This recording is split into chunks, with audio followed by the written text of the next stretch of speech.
안녕하십니까. 우선 저는 하나토탈 디지털 트랜스포메이션 팀의 김동진 대리고요. 우선 오늘 그 점프 서밋 발표를 맡게 돼서 영광입니다. 많이 준비는 못했는데 그래도 좀 잘, 혹시나 다른 분들에게 도움이 되셨으면 해서 자료를 만들어 봤고요. 네, 지금부터 발표를 시작하도록 하겠습니다.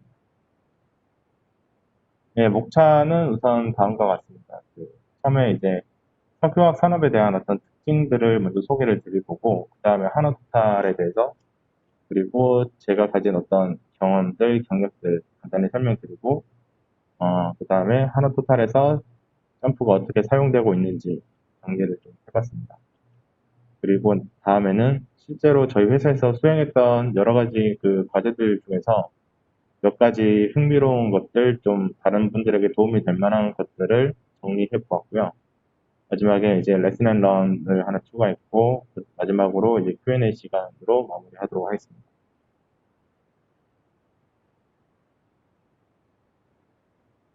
네, 우선 그 발표가 본격적으로 시작하기 앞서가지고 석유화학 플랜트에 대해서 좀 간략하게 이해를 했으면 해서 이제 설명을 드리고자 합니다.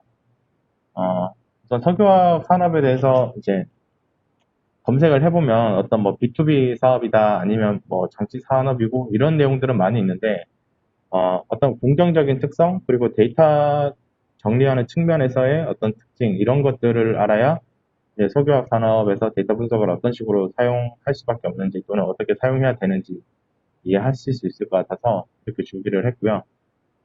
우선 공정 측면에서 봤을 때 석유화학 산업 같은 경우는 매우 높은 고압과 고온의 그 설비들이 사용되고 있습니다. 이러한 고온 고압을 통해서 저희가 폴리머를 만들기도 하고 이제 베이스 케미칼이라고 하는 뭐 산업 기초 소재들을 만들기도 하고 에너지 제품을 만들기도 합니다. 그리고 석유화학 같은 경우에는 기본적으로 그 장치 산업이기 때문에 그 처음에 공장을 세울 때 막대한 그 투자가 필요하고요.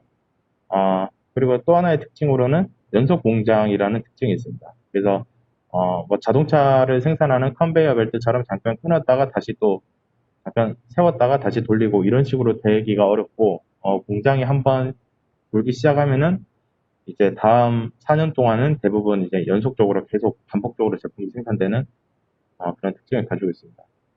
앞서 말씀드린 바와 같이 기본적으로 석유화학 제품을 만들기 위해서는 고온과 고압이 필요하기 때문에 이러한 경우에 이제 그 조그만한 실수나 어떤 트러블이 발생했을 때 환경과 이제 사람 인명에 이제 막대한 피해를 입힐 수도 있는 좀 위험한 부분도 있다고 보시면 됩니다. 그리고 데이터 측면에서 봤을 때 석유화학 산업에서 쓰이고 있는 데이터들은 다른 뭐 산업에서도 마찬가지겠지만 어, 정형 데이터와 그리고 비정형 데이터를 함께 포함하고 있습니다.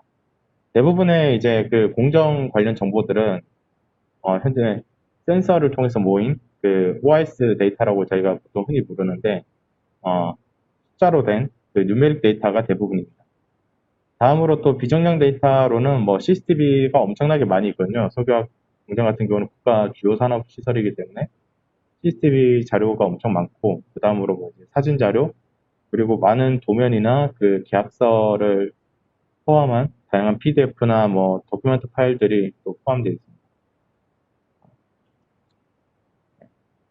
그리고 이 나중에도 다시 한번 설명을 드리겠지만은 그 석유화학 산업 같은 가지고 있는 또 특징 중에 하나는 모든 데이터들이 실제로 복잡하게 서로 상관을 주고받고 있기 때문에 어느 특정 플랜트의 특정 설비의 데이터 분석만을 가지고는 특징을 파악하기 좀 어려운 부분이 있습니다.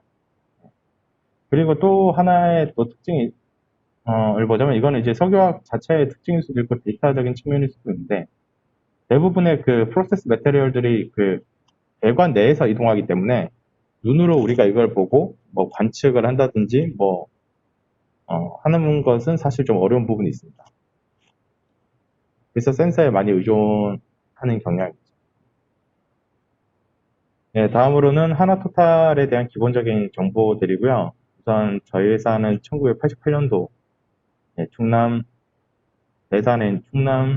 대산에 설립이 되었고 지금 김종서 사장님이 올해 부임하셨습니다. 그리고 생산하는 제품으로는 그 아까 말씀드린 그 베이스 케미컬스 그리고 폴리머 그리고 에너지 제품 네, 이런 것들이 이제 생산이 되고 있고 기본적으로 저희는 납사라는 원유에서 분리되어 나온 그 물질을 가지고 이런 제품들을 생산하고 있습니다. 네, 2019년 기준으로 매출은 10조 원이고요. 직원은 총 1,740명, 2019년 기준으로 이렇게 집계되어 있습니다. 우선 제가 지금까지 했던 경험들과 그리고 하나토탈에서의 어떤 그 디지털 트랜스포메이션의 여정을 함께 엮어서 이렇게 좀 설명을 드리면 왜 제가 이런 그 서밋에서 발표를 하게 된지 좀 이해가 가실 것 같아서 간략히 준비를 했습니다. 기본적으로 저는 기계공학을 전공을 했고요. 2012년도 입사를 해서 유지보수 팀에서 이제 네, 업무를 시작했습니다. 그래서 이제 고정장치와 회전기계 쪽을 담당을 했고, 이제 공장 증설 프로젝트를 거쳐서 또 다시 이제 유지보수 업무를 하다가 총 이적 기간이 한 6, 7년 정도 되고요. 이와 동시에 하나 토탈에서는 그 3단계에 걸친 그 DT 과정을 겪어왔습니다. PI와 ERP를 도입했고 그 다음으로는 스마트 플랜트, 스마트 오피스 등을 또 소개되어서 또 변화에 따라가기 위해서 이렇게 준비를 하게 되었고 점프가 처음 도입된 시기는 2017년쯤 됩니다. 뭐 본격적으로 도입되었다고 하기는 좀 그렇고 이제 몇몇 엔지니어들을 대상으로 이제 데이터들을 좀 더 효율적으로 다루기 위해서 점프를 처음에 이제 도입해서 가르치게 되었고 저 같은 경우는 그때 처음 이제 점프를 접하게 되었습니다. 그래서 2018년도에는 이러한 좀 현업에 있으면서 제가 점프를 가지고 어떤 데이터 분석이나 했던 것들을 가지고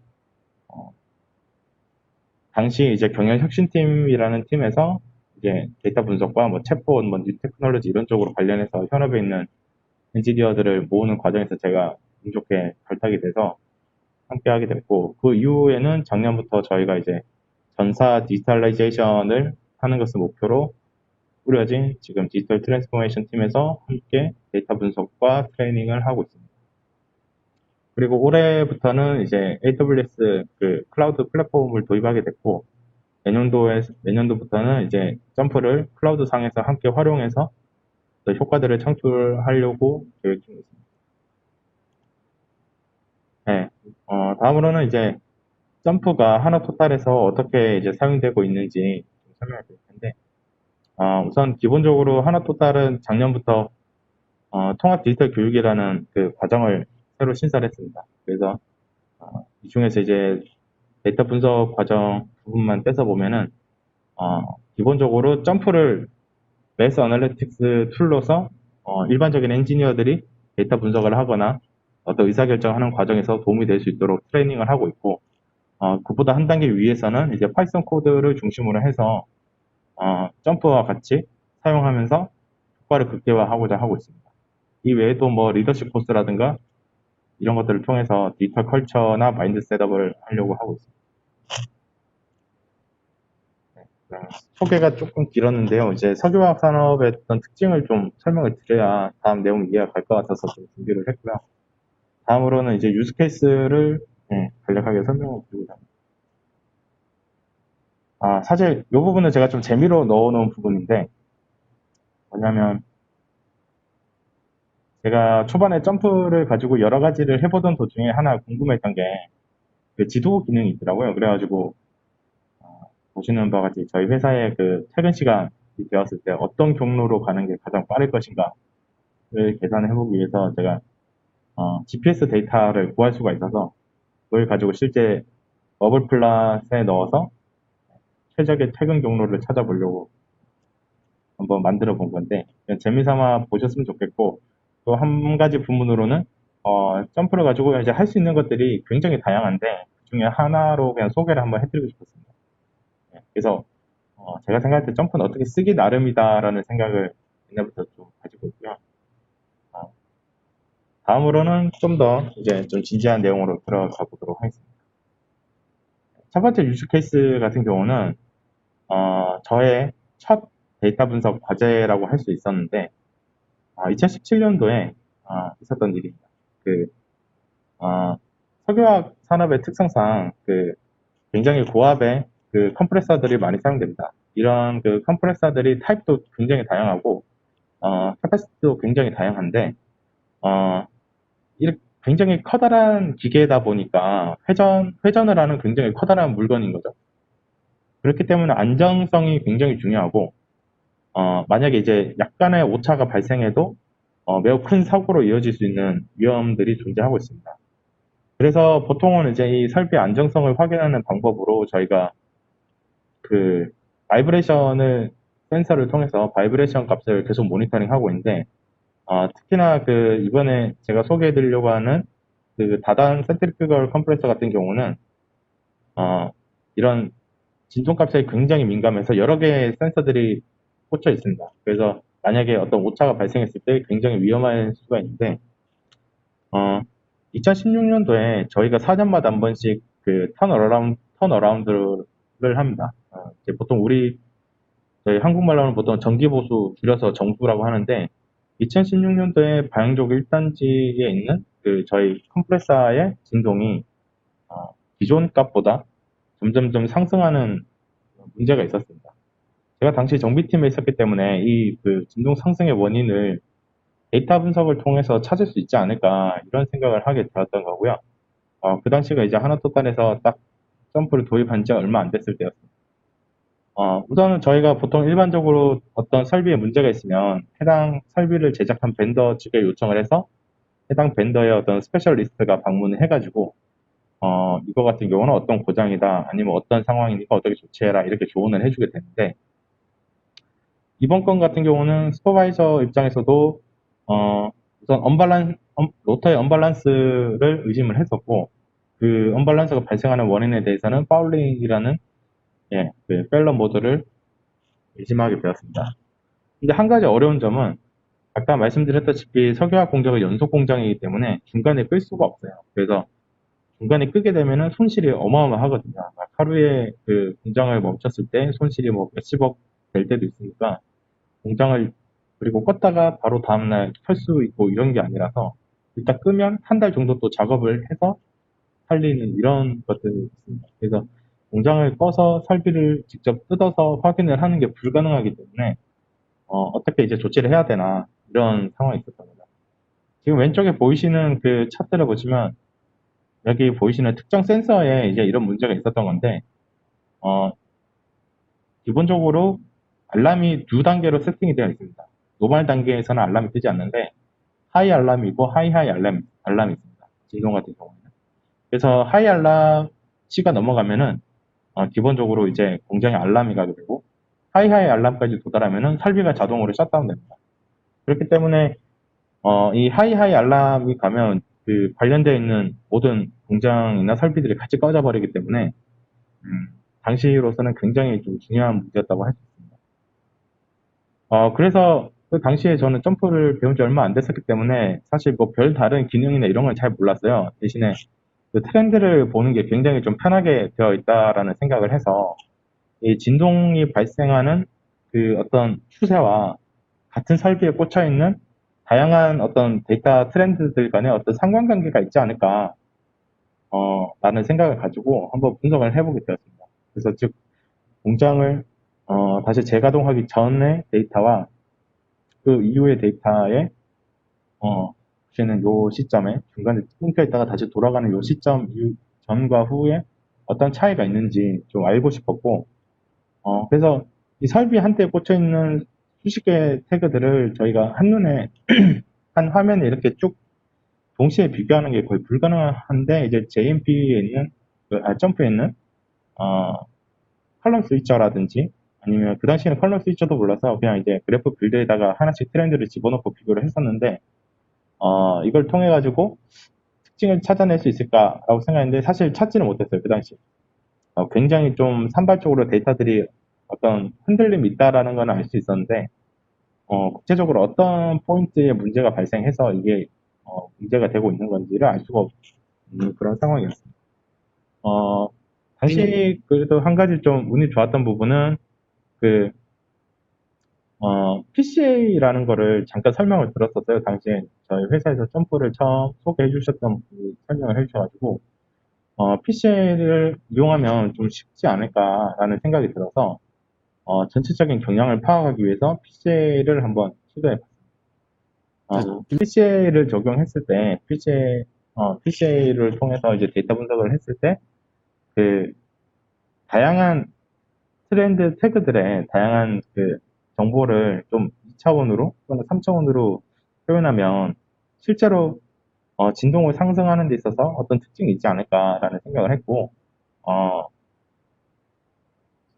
지금 보시는 바와 같이 컴포넌트를 1, 2로 그냥 단순히 분리했을 때, 컴포넌트 그 전기보수 전과 전기보수 후에 데이터의 어떤 그 경향이 바뀌어 있다라는 것을 좀 예, 의심을 해봤습니다. 근데 이제 그 이 데이터의 전체적인 경향이 전기보수 전후에 바뀐 이유에 대해서는 그때 당시로서 명확하게 알 수가 없어서 그렇다면 이제 중요한 거는 결국 저희는 하이하이 알람까지 도달하지 않는 게 중요하기 때문에 그 알람까지 도달하지 않을 방법을 찾고 있었고요. 한 가지 중에 그때 한 가지 운이 좋았던 부분은 그 아까 보셨던 그 진동 트렌드에서 마지막 부분에 특정 구간에서 이런 진동값들이 한 번씩 드롭되는 현상을 관찰하게 되었습니다. 처음에 문제를 분석할 때는 이 정도밖에 몰랐었는데 이제 과제를 수행하다 보니까 특정 구간에서 진동이 순간적으로 드랍하는 현상을 관측할 수가 있었고 그렇다면 이 실제로 그 진동이 드랍되는 구간에는 어떤 데이터의 변화가 있는지를 파악하기 위해서 아까 보셨던 바와 같이 또 트렌드들을 일일이 대조하기 시작했어요. 그래서 단일 트렌드들을 하나씩 다 대조하는 작업을 수행했었고, 실제로 특정 그 다른 관련되어 있는 이거는 이 트렌드는 이 지금 진동이 발생하고 있는 설비가 아니라 이 앞단에 다른 설비의 어떤 진동 그 압력 트렌드인데 이 압력이 한 번씩 올라가든 내려가든 이제 크게 흔들릴 때마다 진동이 드랍된다는 것을 확인할 수가 있습니다. 그렇기 때문에 이제 지난번에 그 방문했었던 그 슈퍼바이저의 의견을 참조해서 종합해 볼 때 전단에 있는 그 설비의 플로우가 변화할 때마다 실제로 로터에 붙어 있는 이물질들이 떨어져 나가는 것이 아닌가라는 생각을 하게 됐고요.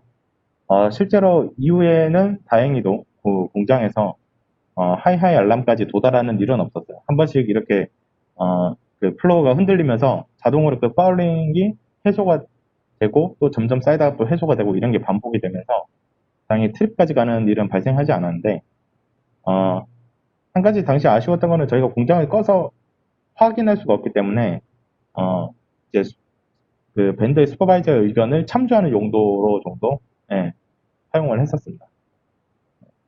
하지만 당시로서는 이제 데이터 분석에 대해서 저희가 잘 몰랐고 이런 식으로도 어쨌든 문제를 해결할 수 있거나 아니면 좀 그 레퍼런스로 활용할 수 있겠다라는 생각이 들어서 좋은 경험이었던 것 같습니다. 그리고 실제로 올해 저희가 설비를 4년 만에 드디어 오픈을 했거든요. 그래서 이제 저희는 로터에 그 실제로 파울링이 진행됐었는지를 확인했었는데 일부 남아있는 것을 확인을 했고 정확하게 검증이 되었다라고 할 수는 없지만은 당시에 했던 4년 전에 했던 어떤 분석이 어느 정도 검증이 되었다라고 추론을 할 수는 있었습니다. 예, 다음으로는 그 두 번째 사례인데요. 부제목을 보시면 이제 그 품질 관련 이슈가 있어서 그걸 이제 저희가 점프를 통해서 어떻게 해결했던 사례입니다. 제가 이렇게 좀 사람 인체 이미지를 가져온 거는 흔히 석유화학 공장을 말할 때 유기적으로 서로 유기적이라는 말을 굉장히 많이 쓰거든요. 사실 사람 몸과 석유화학 공장은 굉장히 닮아 있어가지고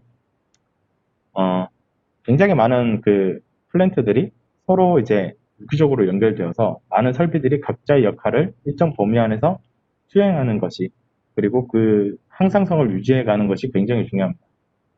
그래서 사람 몸에 있는 각종 기관들처럼 서로 연관을 맺고 있기 때문에 제가 이렇게 좀 이해하기 쉽게 하려고 이미지를 넣어봤고요.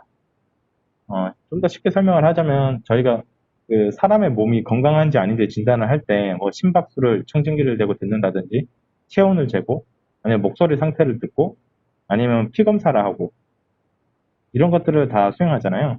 그 석유화학 공장도 마찬가지입니다. 그 어떤 설비 상태를 진단하기 위해서 저희가 바이브레이션, 아까 말씀드렸던 바이브레이션을 모니터링하고 있고, 그 다음에 그 템퍼러처를 계속 측정하고 있고, 그 다음에 실제로 그 어떤 이음이 있는지, 이음이라는 건 이제 기존에 노멀하지 않은 어떤 업노멀한 상태의 소리를 말하는데 그런 이상한 소리가 들리는지 아니면은 그 윤활유의 상태가 어떤지 이런 것들을 계속 일정 주기로 확인을 하고 모니터링을 하고 있습니다.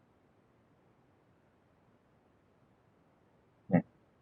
그래서 이런 내용들을 좀 이해를 하시면은 이제 지금부터 설명한 내용이 좀 더 이해가 쉬울 것 같은데 오른쪽에 보이시는 데이터 테이블은 저희가 작년에 했던 어떤 폴리머 공장의 데이터 테이블입니다. 이 폴리머 공장의 특성상 그 여러 가지 좀 문제들이 자주 발생해요. 왜냐하면 이 물성 자체가 물처럼 이렇게 자연스럽게 흐르는 물체가 아니고 아시다시피 이제 폴리머라고 하는 것은 되게 끈적끈적하거나 아니면 딱딱한 플라스틱을 저희가 만드는 거기 때문에 중간에 뭐 멈추기도 하고 덩어리지기도 하고 이런 것들로 인해서 발생하는 그 품질 불량 문제가 종종 발생을 하거든요. 지금 보시면은 이제 오른쪽에 보이시는 그 데이터 테이블은 저희 폴리머 공장의 특정 기간을 제가 캡처해서 가져온 건데 어, 해당 공장의 문제는 뭐였냐면은 그 폴리머 공장에는 PCI라는 그 품질 기준이 있습니다. PCI가 뭐냐면은 말 그대로 물고기 눈알처럼 그 저희가 폴리머를 만들었을 때 물방울 같이 이렇게 표시가 되는 그런 품질 불량 문제가 있거든요. 그 PCI 개수를 가지고 단위 면적당 몇 개가 들어있냐를 가지고 이 제품이 지금 정상이다 아니면 불량이다 이렇게 판단을 하게 됩니다.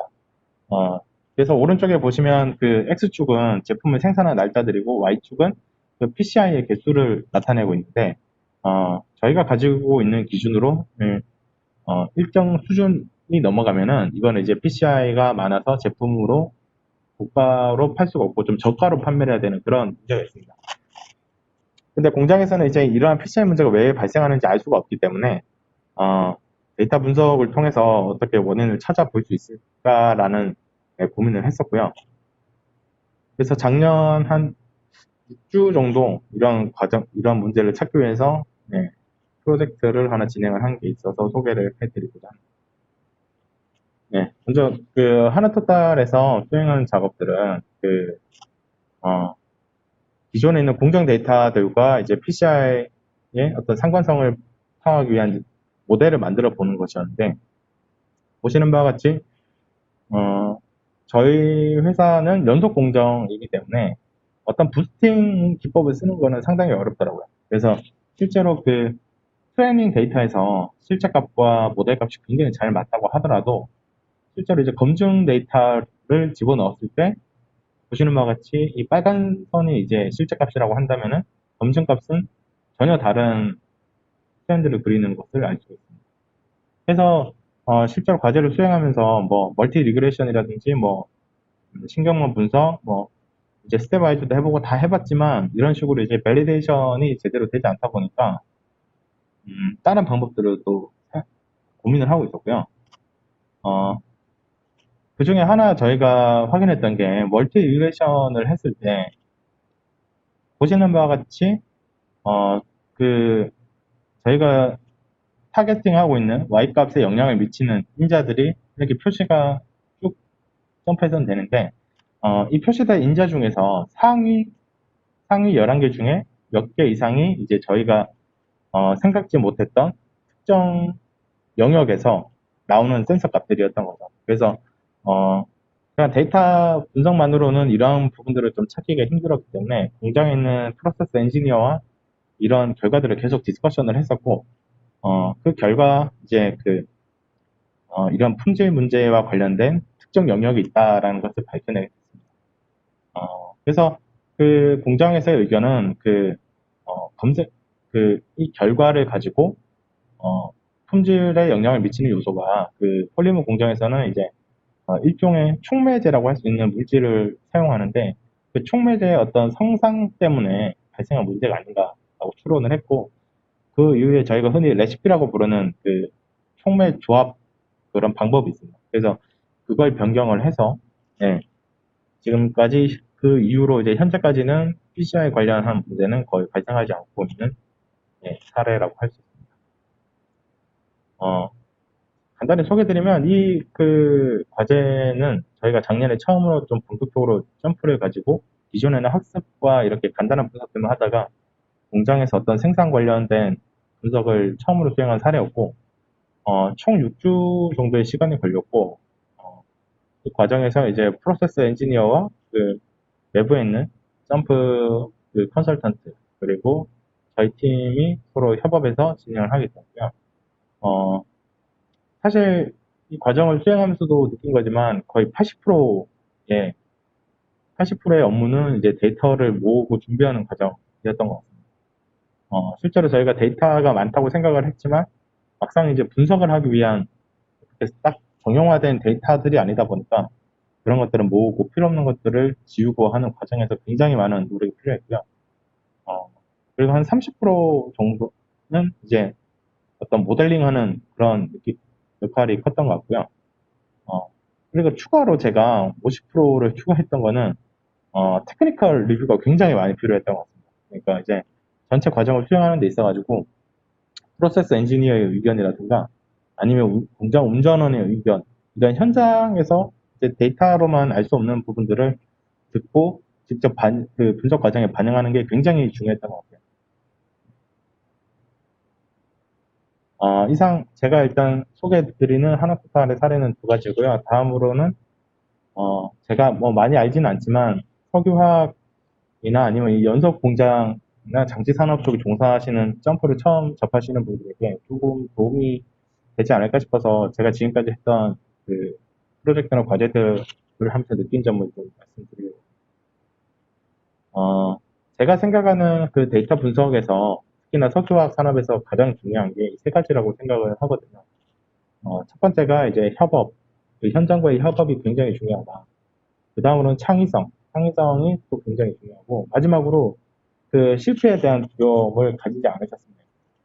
하나하나 좀 설명을 드리면은 데이터 분석을 하다 보면 사실 저 같은 경우에도 다양한 전문가들과 이렇게 의견을 주고받는 경우도 있었는데 가장 중요했던 거는 결국은 현업의 그 도메인 놀리지가 제일 중요했던 것 같아요.